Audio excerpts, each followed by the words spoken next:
relación con los hechos delictivos que se pueden dar cuando hay un empresario y un trabajador por cuenta ajena que depende de él, ¿vale? Ahí los tenéis resumidamente. En primer lugar, la imposición o mantenimiento mediante engaño o abuso de una situación de necesidad, de condiciones laborales o de seguridad social que perjudiquen, supriman o restrinjan los derechos reconocidos a los trabajadores por disposiciones legales, convenios colectivos o contrato individual. Tiene la no sutil pena de hasta 5 años de prisión.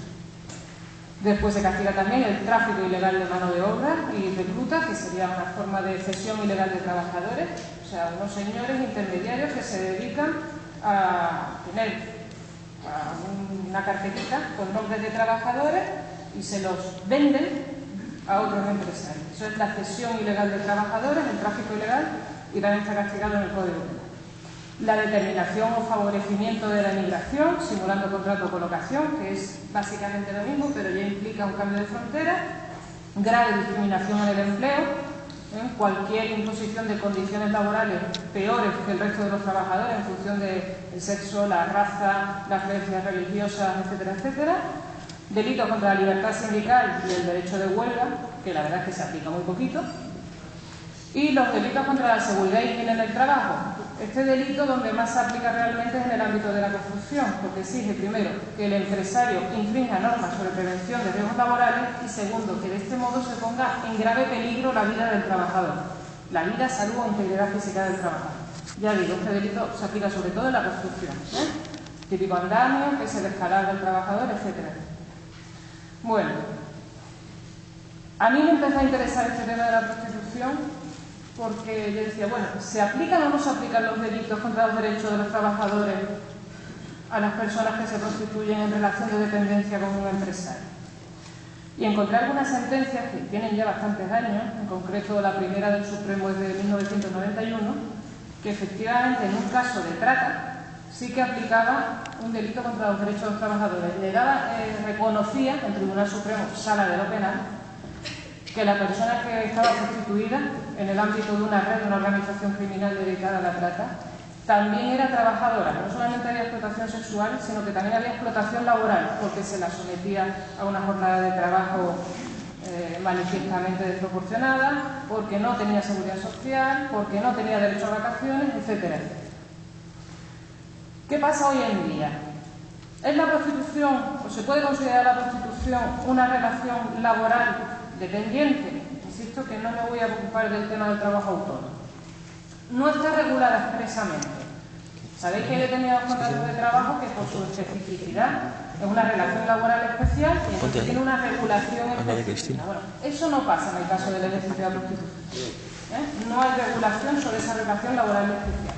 Pero se puede considerar o no se puede considerar que la prostitución es un trabajo por cuenta ajena o un trabajo dependiente. Vamos a ver lo que dicen las normas, lo que dicen las leyes genéricas, ¿vale? Por un lado tenemos el artículo 1.1 del Estatuto de los Trabajadores. Una ley, un texto refundido, sacado después de la Constitución española, muy progre, y que intenta dotar de una serie, un catálogo de derechos importantes a los trabajadores por cuenta ajena. Ese artículo 1.1 lo tenéis ahí, que es lo que viene a exigir para que se entienda que una persona es trabajadora por cuenta ajena y que por lo tanto se le puede aplicar el estatuto.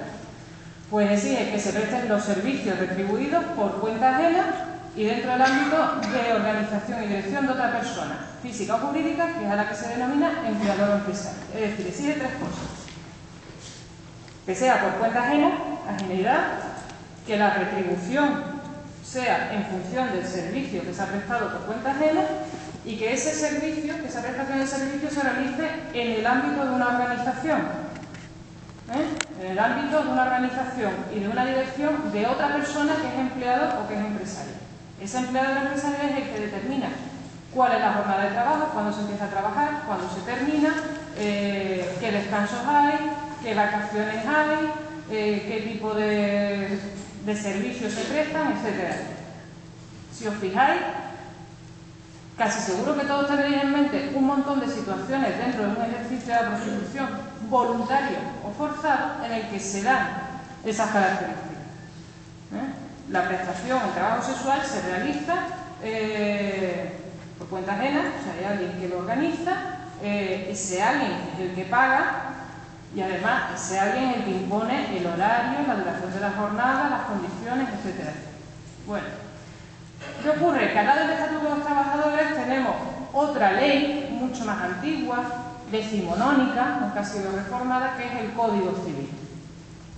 Las relaciones de trabajo por cuenta ajena, todos sabéis también que se regulan por contrato. Hay un contrato que firma el empleador y el empleado, trabajador y empresario. En el Código Civil, que como digo es del siglo XIX, aunque ha sido objeto de varias reformas, hay dos preceptos que hacen referencia a las cláusulas y al tipo de contrato que son válidos en el ordenamiento. Primero es el artículo 255, que dice que las partes tienen libertad de pactos, salvo en aquellos casos en que la cláusula concreta sea contraria a las leyes, a la moral o al orden público. Más concreto todavía es el artículo 1275 del Código Civil. Lo tenéis ahí, que dice que los contratos sin causa, es decir, que no tienen realmente un objetivo, una finalidad que dé sustento a ese contrato, o bien con causa ilícita, no producen efecto alguno. Los contratos con causa ilícita no existen para el ordenamiento. En ese artículo decimonónico se dice: es ilícita la causa cuando se opone a las leyes o a la moral. Pues bien, ¿qué es lo que ocurre en la jurisprudencia? Aquí hay que diferenciar y tener muy claro lo que es la jurisprudencia laboral y lo que es la jurisprudencia penal. La jurisprudencia laboral, como he dicho, se encarga de resolver casos en los que existen dudas sobre si existe un contrato de trabajo y cuáles son los efectos de ese contrato de trabajo. Por ejemplo, si es procedente o improcedente un despido, si el trabajador tenía o no tenía derecho a cobrar por horas extraordinarias, si el trabajador tenía o no tenía derecho a elegir el periodo de vacaciones, etcétera, etcétera. Esta jurisprudencia laboral influye asimismo en la jurisprudencia de lo contencioso administrativo en relación con los trabajadores que son extranjeros. ¿Tienen, en función del trabajo que realiza, derecho a un permiso de residencia y de trabajo o no lo tienen? ¿Puede o no puede ser expulsado en función del trabajo que realiza? La jurisprudencia penal, los penalistas somos los más brutos. Ahí lo único que nos interesa es: ¿se puede condenar a este señor o señora o no se le puede condenar? ¿Ha cometido delito o no ha cometido delito? Bien. ¿Qué es lo que ha hecho hasta ahora, con alguna contada excepción pero poquita, la jurisprudencia laboral? Negar por de pronto que el ejercicio por mayor de edad y voluntario de la prostitución sea o pueda justificar una relación laboral dependiente. ¿Por qué? Porque según la jurisprudencia social no hay relación laboral, en este caso porque el contrato, la prestación de servicios sexuales a cambio de una cantidad de dinero, no es una causa lícita. Sería una causa contraria a la moral y por lo tanto no existiría contrato de trabajo. No hay relación laboral. El ordenamiento laboral no reconoce esa relación entre un empresario y un trabajador. A partir de aquí se empiezan a hacer diferencias entre alterne y prostitución, lo cual a mi juicio es el colmo de la hipocresía. ¿Qué es lo que dice la jurisprudencia laboral? Si es alterne, si lo que se prueba en juicio que realizaba el trabajador o trabajadora es alterne, es decir, si se sentaba en la barra del bar, tomaba copa, etcétera, etcétera, y a lo mejor pues, una manita en el muslo, pero poco más, eso sí es relación laboral, porque la causa no es ilícita. Si, además de ese alterne, había posteriormente, me vais a perdonar, revolcón, ya no hay causa lícita, eso no es relación laboral. Consecuencia siguiente: quien se dedica al alterne tiene derecho a un permiso de trabajo y de residencia. Quien se dedica al alterne no puede ser expulsado del territorio nacional. Quien se dedica a la prostitución no tiene derecho a un permiso de residencia ni a un permiso de trabajo. Quien se dedica a la prostitución puede ser expulsado del territorio. Esto es el orden laboral y el contencioso administrativo. ¿Qué ocurre en el orden penal? Primero, se le niega valor al contenido de la prestación de servicio. A los penalistas nos da igual la moral, o al menos tenemos que tender a ello. Con lo cual, en el orden penal no se puede diferenciar entre que la relación laboral tenga causa lícita o que tenga causa ilícita. Es más, ¿qué es lo que dice el Tribunal Supremo? Vaya morro que le echan los empleadores. O sea, que como usted contrata a una persona para ejercer la prostitución, después viene a decirme que no está cometiendo un delito contra los derechos de los trabajadores, me dicen que me calle, ya no voy a acabar. Que no está cometiendo un delito contra los derechos de los trabajadores porque como la causa es inmoral, no ha surgido ese derecho laboral. El Tribunal Supremo dice, no, los derechos de los trabajadores están para proteger al trabajador, no se pueden utilizar en su contra.